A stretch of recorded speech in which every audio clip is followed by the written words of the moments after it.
How do you do everything? Oh, there's a video you get to watch. Just for you. Okay. All right. Everybody good? Anybody else? Okay. Yes. Well, we're not going to do the whole thing, but we're going to talk about it. So remember, we're working backwards with this situation. So what we want is the poly, right? We want to go backwards and you find the poly. So this is n equals 3, which means we're going to have a 3rd degree poly. It also means that we're going to have 3 packets. X is going to equal 3 different answers. And then we're going to turn those into packets and FOIL them out. Okay. So one of the things that X equals is -2. Another thing X equals is 8 plus 5i. And then we also talked about the fact that they may not give you the 3rd, but you know the 3rd because what happens with complex numbers? They travel in pairs, right? They travel with their conjugate. So if I have 8 plus 5i, I'm also going to have 8 minus 5i.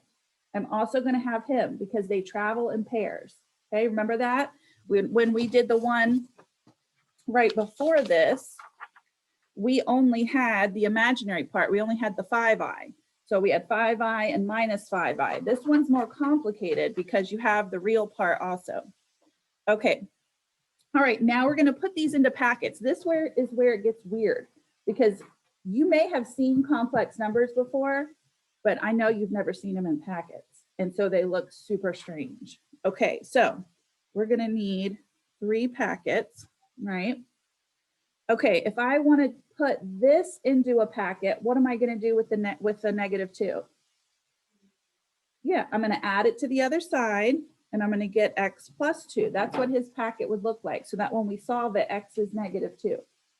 Okay, this one's super strange. So if you follow that same pattern of thought where, okay, if I'm going to add 2 to the other side and that's what goes in the packet, I'm going to do the same thing here, but I have 2 terms. So it's going to be X minus 8 minus 5i. That's the packet for a complex number. That's really strange. Okay, for this guy here, it's going to be minus 8 plus 5i. Okay, there we go. All right, so those are the 3 packets that we're then going to have to multiply together. Okay, so that's just kind of the strange issue. I am, thank you. Okay, so now I'm going to FOIL 2 of them out at a time.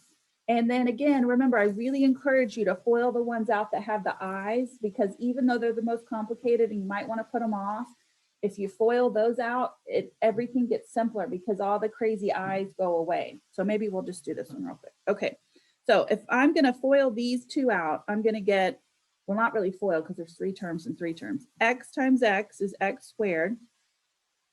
X times minus 8 is minus 8X. And then X times 5i is plus X 5i. Okay. I should have started way over here. I'm going to run out of room. Okay. -8 times X. -8 times -8. -8 times 5i. Okay. Now I'm going to do -5i times X. -5i times 8. And I'm going to squeeze in -5i times 5i, which is -25i squared. Okay, we did it. Okay, so we just distributed the whole thing out. Does that sound good? Okay. And then if you notice, everybody that has an I disappears, except for the guy in the back, the -25i squared. We're going to clean him up. So we're going to have X squared minus 8X minus 8X is minus 16X. And then I have plus 64 minus 25i squared. Now remember, I squared is -1. So what's minus 25i squared? Plus 25. Okay, and the whole thing is going to make this nice little trinomial that looks like this when we FOILed it out. Okay, now remember, we still have x plus 2 we have to multiply through here too. Okay, so I'm going to save us some time, and I'm just going to tell you what that would be. But you would have to FOIL that through. Okay, if you FOIL that through and clean it up, what you're going to end up with is x cubed minus 14x squared plus 57x plus 178. Okay, this is a third degree poly, just like it said we wanted in the beginning. The three answers to this, or the solutions, they already told us was -2, 8 plus 5i, 8 minus 5i, right? So then the very last piece of information that we have to deal with, I'm going to write it over, is this. This was given to us, right? This makes sure there wasn't a GCF pulled out. This makes sure there's not a coefficient that we need to have and then multiply it through the whole thing. So, go ahead. Yeah, that's all I did was, yeah, just FOIL that out and I got this. Yeah, I just cheated because I figured you guys. Okay, so now I'm going to plug in -1 and I'm going to see, and do I get 106 when I multiply through here? Okay, so I'm going to do -1 to the third minus 14 to -1 squared, 57 -1 plus 178. Okay, it turns out that I do get 106 for this one, which is exactly what I wanted to get. That means this is the answer, this poly, to all that information that we were given. Okay, yes. Okay, so back up here, this, it told us if you put a -1 through it, you should get 106. We did it last time. Yeah. Are you on the wrong page? Oh, okay. Okay. Oh, right. Okay. So you're good. Okay. So we're good. Now remember the one that we did before, the one we did on the last page, that was, seems like forever ago, but Tuesday. When we put the number through, we didn't get what it said we were going to get. We got something different. And that's when you have to put what you want on top divided by what you get. I'm not even writing words. What you want on top and what you get on the bottom. And that's going to give you a number, right? Some kind of number pops out here.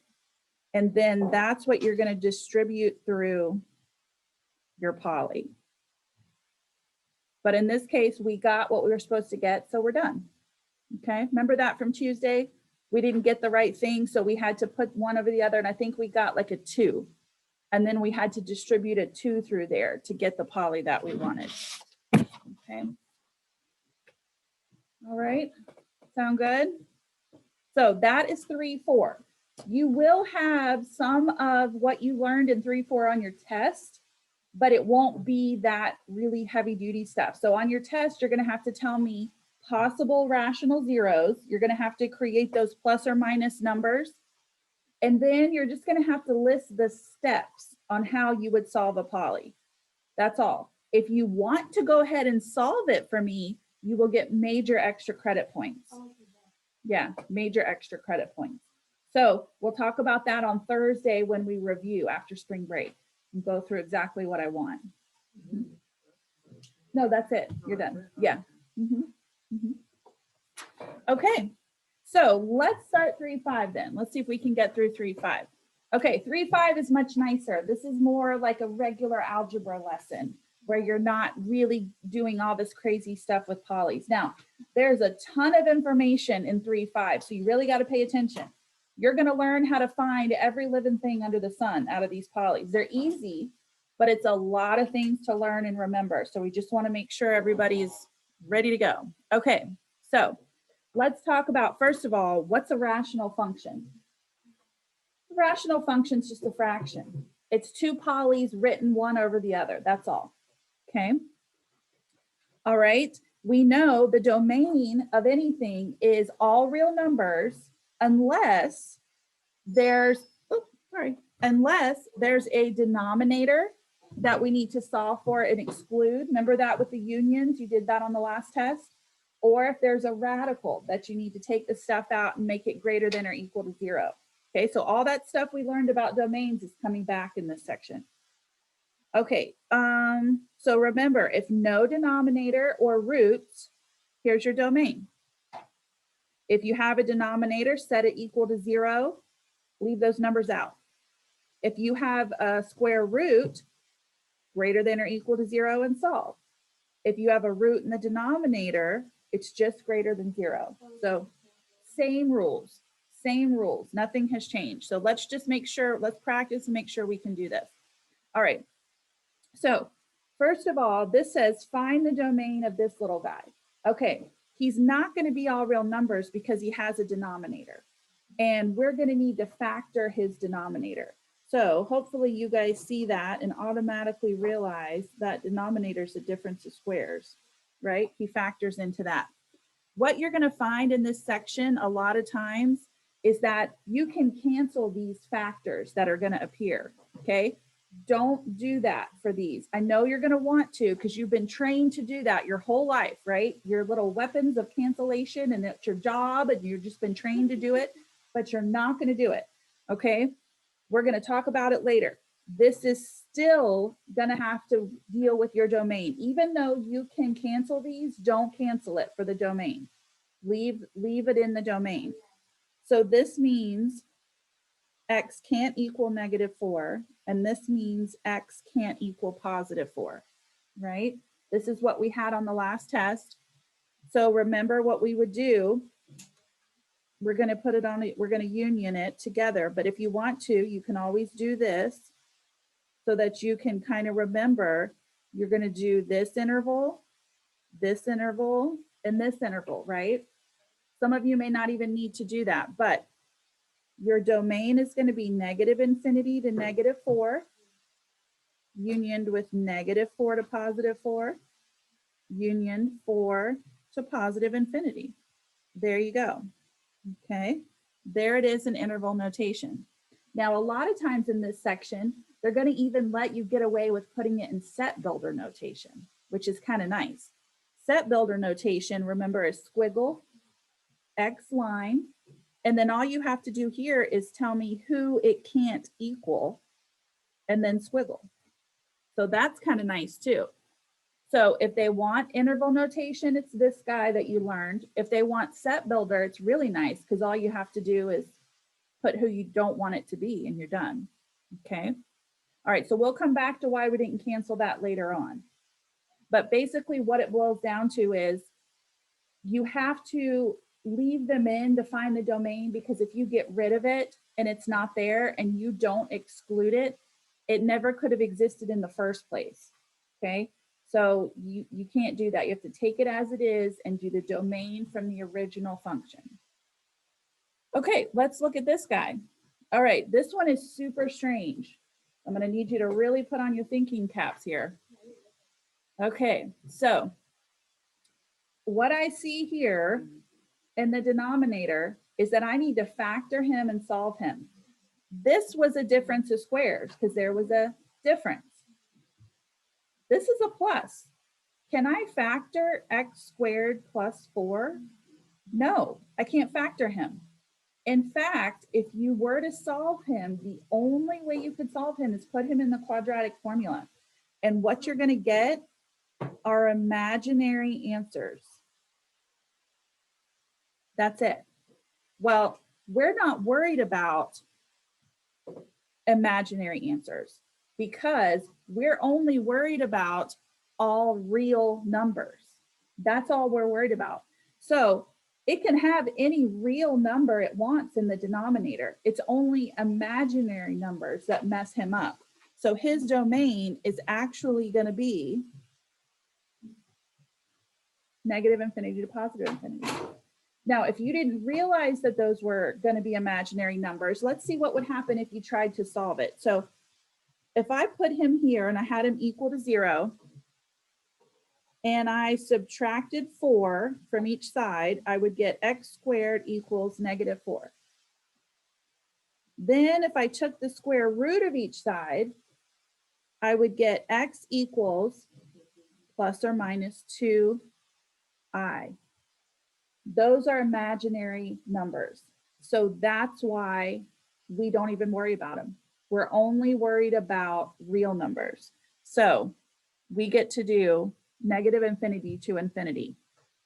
Or another way my math lab might ask you is, are there restrictions on the domain? And you would say no restrictions on the domain. Okay. That would be another way they might ask you. So that's a super weird situation, but it comes up. I just want you to be aware of it. All right.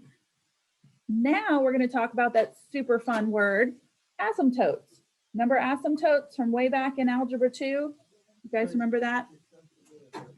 Okay. So asymptotes actually have a silent P in there, by the way.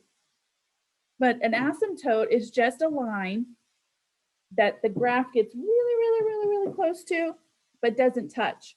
Do you ever have like a little brother or sister, especially in the long car rides, they like, mom's like, don't touch each other. And then they're like, I'm not touching you. I'm not touching you. Right? They're super close. Okay, that's the graph. It's getting super duper close to the asymptote, but it never touches it. Okay. So you can have vertical asymptotes. It's just going to be x equals a number. So for example, you could have, let's see, and they represent asymptotes by dotted lines. So if you see a dotted line on the graph, that's an asymptote. So let's say, for example, this is x equals, I don't know, 4. That would be a vertical asymptote. It would just be a line right there. And your graph might end up looking like something like this, where it gets really close to it, but it never touches it. It kind of curves around it. It curves itself around the line. Okay. All right. You could also have a negative vertical asymptote like this. Maybe that's x equals -3. I'm just guessing. Okay. And then you might have something that looks like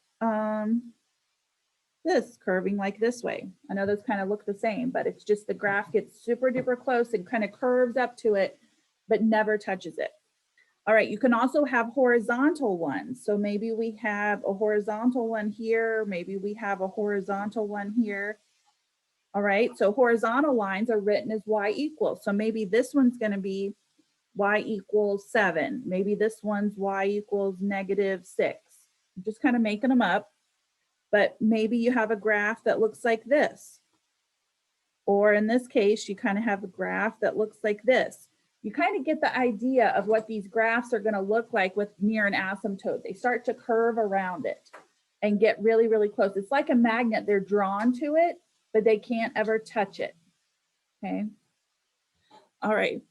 So you are going to be asked to find these asymptotes. Is there a vertical asymptote? Is there a horizontal asymptote? There aren't always asymptotes, but if there are, you're going to have to find them. Okay. Does that make sense? All right. So on the next page, let's talk about vertical asymptotes then. All right. How do you find a vertical? All right. Well, remember, we're talking about rational functions. So there's a top and the bottom to all of these. So VA, that's just vertical asymptote. So to find a vertical asymptote, set the denominator equal to 0 and solve. Well, that sounds a whole lot like how you find the domain, right? Here's the difference. With a domain, you're saying you can't equal those numbers and you're excluding them. With the vertical asymptote, you're saying, that's it. Those are the vertical asymptotes. And that should make sense because if those are your vertical asymptotes, they're not included in the graph because you don't touch them. You just get really close, okay? So for example, I'm not worried about the numerators at all, okay? I take my denominator, I set them equal to 0, and I see it's -6. Now, if I were finding a domain, I would exclude -6. But since I'm finding a vertical asymptote, That's my vertical asymptote. Okay, does that make sense? It's just the opposite. Okay, all right, let's look at this domain, denominator. Okay, how many do I have here? I have 2 here, right? You can have as many as, you know, your graph allows for. I have one factor here. I'm going to set it equal to 0. And I have another factor here that if I solve for 0, it turns out in this case, I have 2 vertical asymptotes in this case. Okay, that happens a lot that you'll get them, and they're almost like little, you know, little cages where then your graph will kind of make like almost like a parabola inside it. Okay, so that happens sometimes. So however many factors you have, that's how many asymptotes you have. If this was a domain, you would exclude 0 and exclude -4. Okay, all right. So if after being factored, now this is new, you may not have encountered this. We're going to talk about whole. Okay. If after being factored, the reduced form of the function eliminates one of the vertical asymptotes, they cancel, we call that a whole. A whole is just a point or little circle on your graph where nothing happens there. It's kind of like a black hole. Everything ceases to exist in that hole. Okay, so these were all regular vertical asymptotes because once I factored them, and they're already factored for us, nothing could cancel. Let's look at this one. Okay, in this one, if I factor him, okay, and remember, I'm not supposed to cancel it, but if I wanted to, what could I cancel? The x plus 4, right? That means that if I set it equal to 0 and solve, there is a hole at x equals -4 in the graph because I could have canceled that factor. Now, x equals -4, I can't cancel him. So he's just a regular old vertical asymptote. I'm going to solve him. There he is. Okay, does that make sense? If I was doing a domain, I would exclude both, still excluding both, but there's a vertical asymptote at -4 and a hole at, a vertical asymptote at +4 and a hole at -4 because it could have canceled with the top. Does that make sense? It's a little strange. It's almost like, well, this could go away. That's what creates a hole. All right, let's try this one.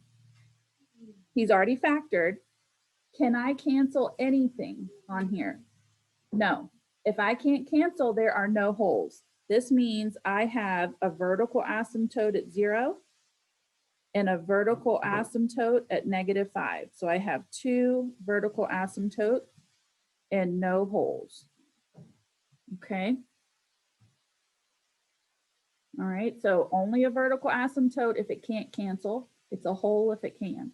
For the domain, I would still exclude both. All right, let's look at what happens down here.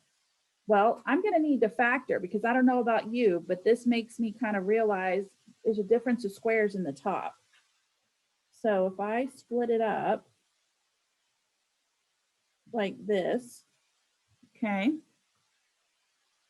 I realize that for my domain, I would exclude 2.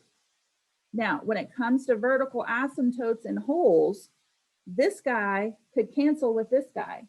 So does that make this, I'm going to solve for it, x equals 2. Does that make 2 a hole or a vertical asymptote? A hole. Do I have any vertical asymptotes? No, because a good question. Okay, good point. Let me write this down. No vertical asymptotes because I don't have anything else in the denominator. Holes and vertical asymptotes only come from the denominator. So even though I have this leftover packet in the top, that's not what that is. We're going to talk about what that is in a little bit. Okay. All right. Exactly. If they're able to be canceled, they're called a hole. If they're not, they're called a vertical asymptote. Now on your test, you're only going to have vertical asymptotes. You aren't going to have any holes. Holes is just something that my math lab introduces. That's it. Yeah. Okay. All right. So you got your vertical asymptotes. Let's talk about horizontal ones. Okay. Horizontal ones, it's just a rule. You're just going to have to remember a rule. Okay, we're going to compare the degree of the numerator and the denominator. That's it. Okay, the degree of the top and the degree of the bottom. Here's the deal. If the degree of the top is smaller, your horizontal asymptote is y equals 0. If the degree of the top and bottom is equal, then you're just going to divide the two leading coefficients. That's your horizontal asymptote. If the degree of the top is bigger, there is no horizontal asymptote. Okay, so it's 3 different rules and they're all based on comparing the degrees. That's it. So let's look at this one again. Okay, when I look at these 2 polys, I notice the top is a 3rd degree and the bottom is a 4th degree. So the top is smaller. My horizontal asymptote is y equals 0. Okay. When I look at number 2, okay, there's 2 examples here. Let's look at f of x. The degrees on the top and the bottom are equal. That means I have to compare their leading coefficients. Okay, so I'm going to compare leading coefficients. So his horizontal asymptote is going to be the leading coefficient in the top divided by the leading coefficient in the bottom. For that one, it happens to be 3/2. Okay, let's look over at the next one here, g of x. I look and both degrees are 2. That means I'm going to compare their leading coefficients. For this one, it's going to be 12 divided by 6. My horizontal asymptote is 2. Okay. And then number 3, I notice it's a 5th degree in the top and a 4th degree in the bottom. This means there is no horizontal asymptote. If the top is bigger, there's no horizontal asymptote. Okay. Now, if you recall, I think algebra 2 and maybe pre-calc, there was another kind of asymptote that you guys used, especially in algebra 2, I think. You did horizontal, you did vertical, but then you also did oblique asymptotes. You did diagonal asymptotes. We don't do that in this class. So we only do horizontal and vertical. Okay. All right, so now that's all of section 3.5. We're going to put it all together. Okay, we're going to put everything together and see what we come up with. Okay, everything we've learned. All right, here we go. So we are going to take this poly, we're going to graph it, but first we're going to find the symmetry, the intercepts, the asymptotes, the holes, and then if we need to, we can plot points. You know I hate plotting points, so we're not going to do that. Here we go. So you can guess that on these My Math Lab problems, it's going to be part A, B, C, D, E, F, right? These are the ones that are going to give you all those different parts because everything they ask you to do is going to be a different letter. Yeah. Okay, first little part we're going to do is we're going to look at symmetry. Okay, we're going to look at symmetry. So we're going to look at this top, the numerator, and we're going to ask ourselves, what kind of exponents do these have? Are these a mix of exponents? Are they all even? Are they all odd? Remember when we learned about symmetry for the last test? That's coming back to us now. So I have an even exponent and an odd exponent. So they're mixed. So that means neither.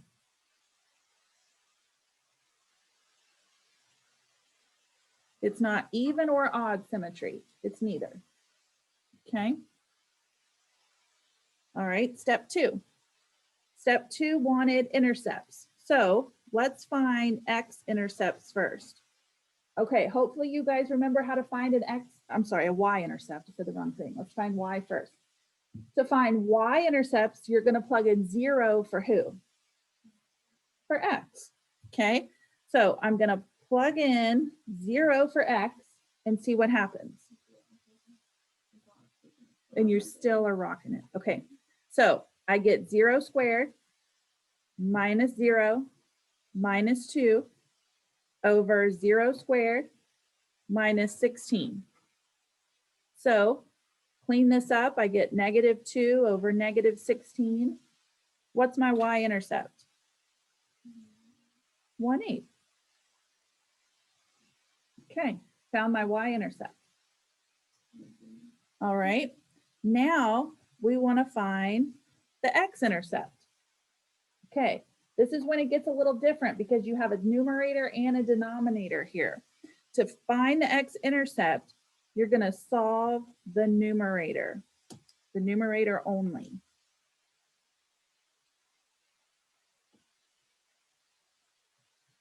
Okay, we're not going to worry about the denominator because that's the vertical asymptotes, right? We don't want to solve for that. We'll get to that in the next step. We want the numerator only. So we have x squared minus x minus 2. We want to solve him. Okay, he can be factored. He's a monic. I need factors of negative 2. So one's positive, one's negative, that add to be negative 1. Okay. Yeah, negative 2, positive 1. There we go. Okay, so I solve that. I get x equals 2, x equals 1. These are your x-intercepts. Okay, we only solve the numerator. That's it. Yes, thank you, Samina. Good job. I just realized it. Teresa's eyes were like, but then good. Okay. All right. Now we want asymptotes. Okay. Kind of running out of room here. Let me sneak over here. Okay. Let's do horizontal asymptotes first. Okay. So to find horizontal asymptotes, I compare the degree in the top and the bottom. So I notice here the degrees are the same. So if the degrees are the same, I'm just going to compare the leading coefficients. So I have 1 divided by 1, which would be 1. There's my horizontal asymptote. Compared my degrees, and then I took the leading coefficients because they were the same. All right, let's talk about vertical asymptotes. Vertical asymptotes come from the bottom, right? They're from the bottom. So it's a difference of squares. Now, what I'm going to need to do to make sure there aren't any holes is I'm going to need to factor the top. Remember, we already did that, so I'm just going to plug it in. And then I'm going to factor the bottom. Okay. All right, I see 2 numbers in the bottom I need to be aware of. Are any of these 2 holes? No, because I can't cancel him with anybody. So no holes, but I do have 2 vertical asymptotes. I have one here where x is negative 4 and one here where x is positive 4, but I have no holes. Okay. All right, good. All right, so you did all of that. We're ready to graph. Okay, so here we go. Let's graph what we have. First of all, I'm going to do the intercepts. All right, y-intercept of 0 to 1/8. Good gracious. Okay, so that's basically, yeah, 1/8 is like barely above the origin, right? Just barely above the origin. Okay, 2 x-intercepts. 1 at x equals 2. And 1 at x equals negative 1. Okay. Now let's put in our asymptotes. All right, we have a horizontal asymptote at y equals 1. Remember, these are dashed lines. So here's y equals 1. There we go. Okay. And then I have 2 vertical asymptotes. Okay, 1 at x is a 4. Okay. And 1 at x is negative 4. Okay, there we go. Now, what in the world is our graph going to look like? Honestly, Plotting points even is going to be really hard for you to do to figure out the graph. At this point, you're going to need to put it into something. Do your little app on your calculator, on your phone, put it in your graphing calculator, use Desmos, come up with something that would give you this picture. On my math lab, they're going to have 4 choices, and all you have to do is pick the correct graph. So you can really narrow it down with just the asymptotes and just the intercepts, but you also may need to put that into something that shows you what that looks like. I don't think I have my calculator out. Let me grab it real quick. It's going to slide. Okay, let's see what that would look like when I put it in the. So I'm going to go, okay, remember, I'm going to have to use parentheses because I'm going to be, okay, so my numerator is going to be x squared minus x minus 2, put the whole top in parentheses, divided by x squared minus 16. Put that in parentheses because you want to keep your top and your bottom separate. And then you go to graph it. Some calculators, depending on your calculator, will draw a straight line for your asymptotes, and then your graph gets real crowded and it's hard to see. Mine doesn't, it just doesn't include them at all. It's just kind of hoping you remember there's an asymptote here and one here and one here. But this is what my graph looks like. So if I were to just kind of try to draw this on here, it looks like I have a little piece of it up here that's bound up there in that little area. I got a little piece of it right here that's bound in this area. And then I had this that goes through these intercepts, and I go down there. So that's kind of what I ended up getting. I'm going to make this so you can see it from this graph. Okay, would be that. That's what I ended up getting from the graph. I can't get it to show up on both screens. So that's the one that you would pick. Okay, and notice he's definitely not symmetric because of this situation. If this intercept had also been a -2, so they were spaced out nice, or this was a +1, then it would have been symmetric around the y-axis, but it's not there. Okay, everybody okay with that? All right, we just have one more little piece in the back page. Okay, here we go. Okay, so on this situation here, I just want to kind of show you what these basic rational functions look like so you can be aware of them, because you're going to need to know how the other graph transforms. You're going to need to understand the translations, the transformations. So if your graph is 1/x, it's symmetric around the origin. You have 2 asymptotes, one horizontal, one vertical. It happens to be the axes. And so your graph looks like this. This is the basic rational expression graph. It's this guy, okay? 1/x. That's just kind of the starting place for all rational functions. Now, when you square the denominator, when you square the x at the bottom, he becomes symmetric around the y-axis. His asymptotes are still the x and the y-axis, but you are now in quadrants 1 and 2. And that's what you have there. So in my math lab and on your test, I'm going to give you one of these to start with, and then I'm going to do a bunch of stuff to it. I'm going to make a lot of translations, a lot of transformations, and I just want you to describe what happens to it. So I just thought it might be nice for you to see what they actually look like when they're graphed. Okay, so down here at the bottom, it says, what if you start with this and you end up going to this? What happened? Okay, don't worry about that 7 being whether it's in the top or the bottom. You just do the normal translations that you would do. So remember, hippos seem really violent. Okay, so first thing we're going to ask ourselves, did it move horizontally? Was there anything added or subtracted to the x that made it move horizontally? Sure, we have -7.